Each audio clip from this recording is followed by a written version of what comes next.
Dahil sa kanyang matatapang na pahayag, pinagbawalan ng China na pumasok sa kanilang bansa si Defense Secretary Gilbert Teodoro. Okay, magandang araw po sa ating lahat, sa ating mga subscriber po na hindi bumibitaw sa ating YouTube channel.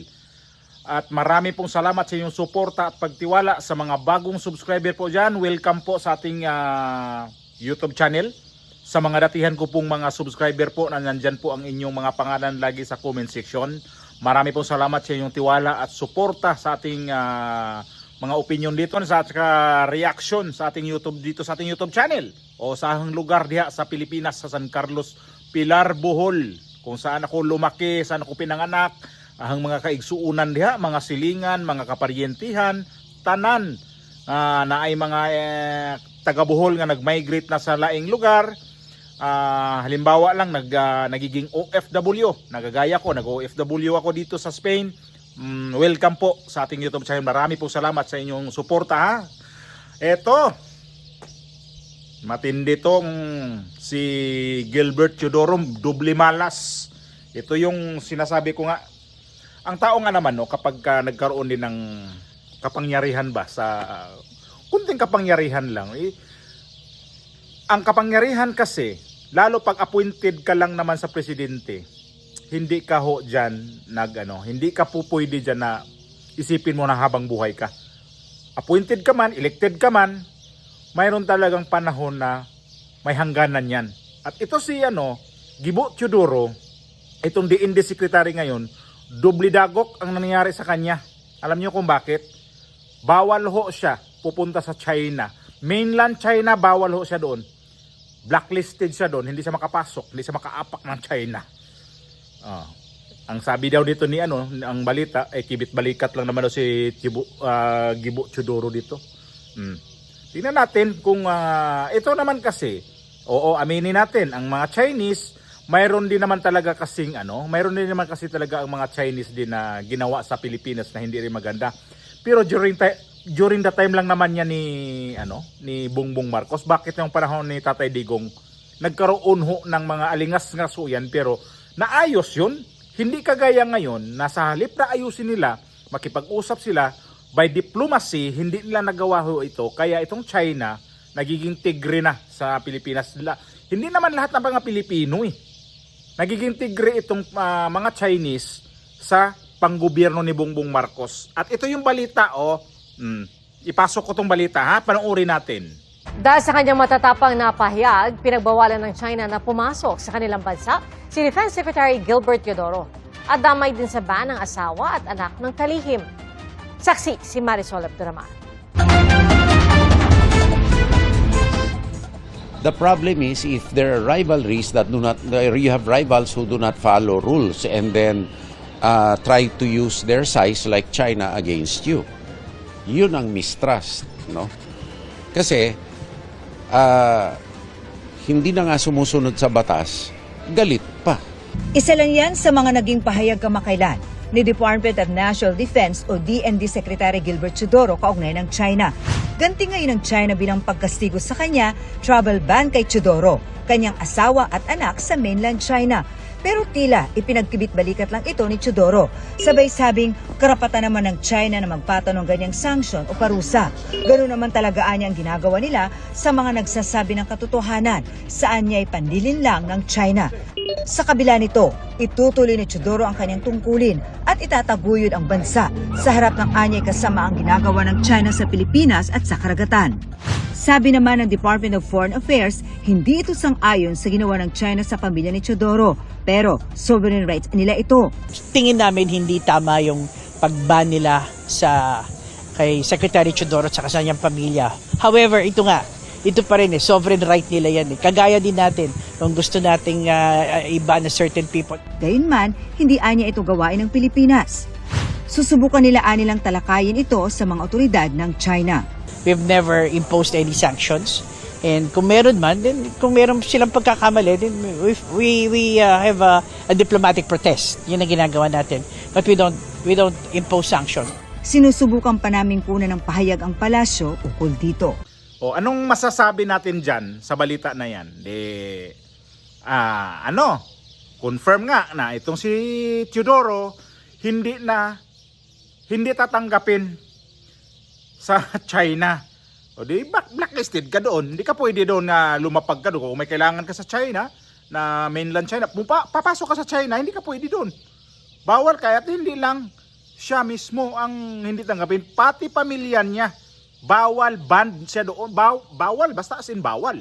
Anak ko naman, yan ang sinasabi natin. Ito, ang ano ko lang naman is, sabi ko nga, di ba kanina, ang mga Chinese, nakikita ko naman talaga rin na mayroon din silang kalapastangan din naman talaga sa atin. Nakikita naman natin yung nangyari sa di ba? Yung sakop natin na nagpatayo sila doon ng artificial na isla at ginawa nila doon ng parang military base.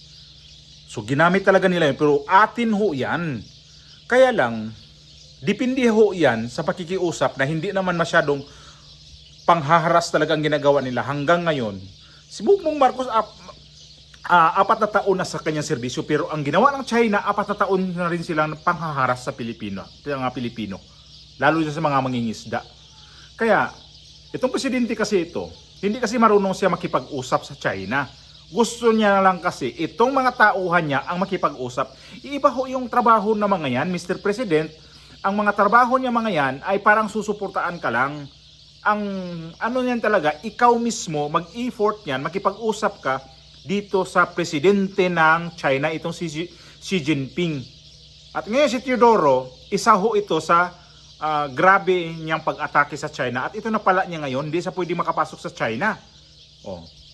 Ang ginawa ngayon, blacklisted nga siya. Hindi siya doon, natawag niya blacklisted dyan. So ang pangalawa, kung bakit na dublidagok ang kamalasan ni Gibo Teodoro. Ito yung nangyari ngayon sa na nakita siya na mayroon siyang hawak na passport ng Maltese. Na-issuean siya ng passport sa Maltese noong 2016 at magre-renew na itong taon na to. Kasi 10 years kasi ang passport dito sa ibang bansa. Sa Pilipinas, ganun naman din eh. Kung hindi kay Tatay Digong yan nangyari, hindi, every 5 years tayo magre-renew. So, para sa akin na isang OFW, ang laking pasalamat ko sa ginawa ni Tatay Digong. Driver's license saka yung passport na yan. Kasi kapag nagre-renew kasi noon, every 5 years lang.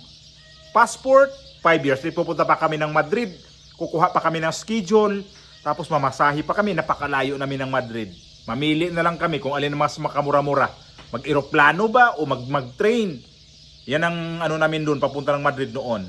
Nung ginawa ang 10 years itong passport, ay lang laking pasalamat noon na sa halip na pag every 5 years ka, every 10 years, gagaya dito sa ibang bansa, every 10 years ang passport. At ito na ngayon ang nangyari kay Teodoro.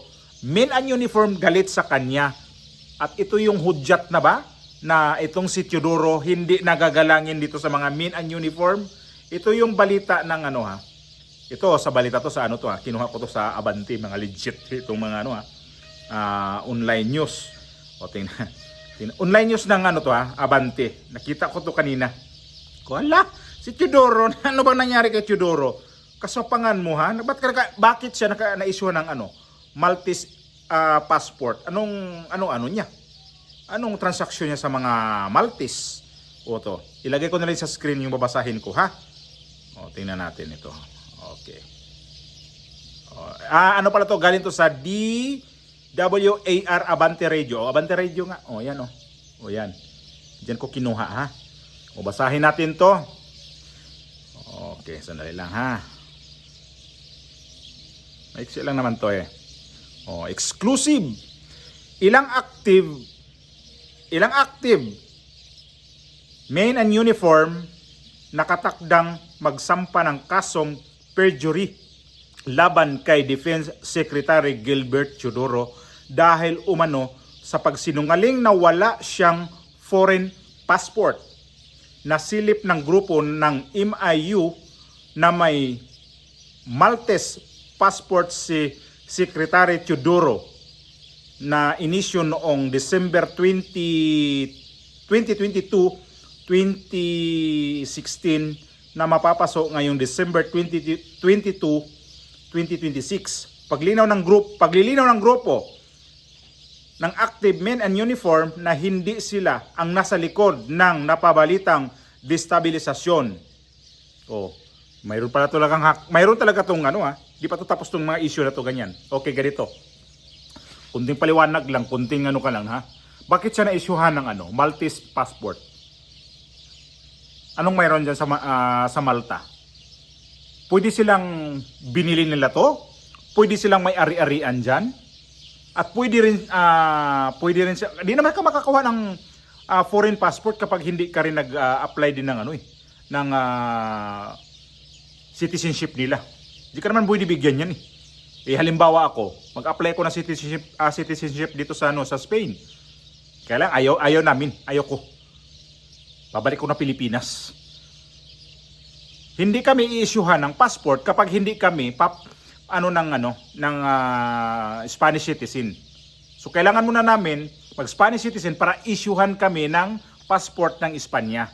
So sabi ko, para saan pa ba yan? Kung babalik tayo ng Pilipinas. So, sa bagay, yun ang naisip ko. So ito ngayon, ang tanong ko dito, bakit siya na-issuehan? Mayroon ba siyang ari-arian dito sa Maltese? Kasi hindi ka naman din pwede, kung wala kang ari-arian dyan, issuehan ng passport ng Maltese kung hindi ka rin narehistro dito sa Maltese. Di ko alam kung binabayaran ba yan ang passport na yan, o ginawang negosyo sa bansang Maltese, pwede siguro. Pero pag hindi ganun ang ang kanilang patakaran, kailangan talaga nila na mayroon kang citizenship ng Maltese. So ibig sabihin, bawal to ang ginawa ng nagiging DND secretary.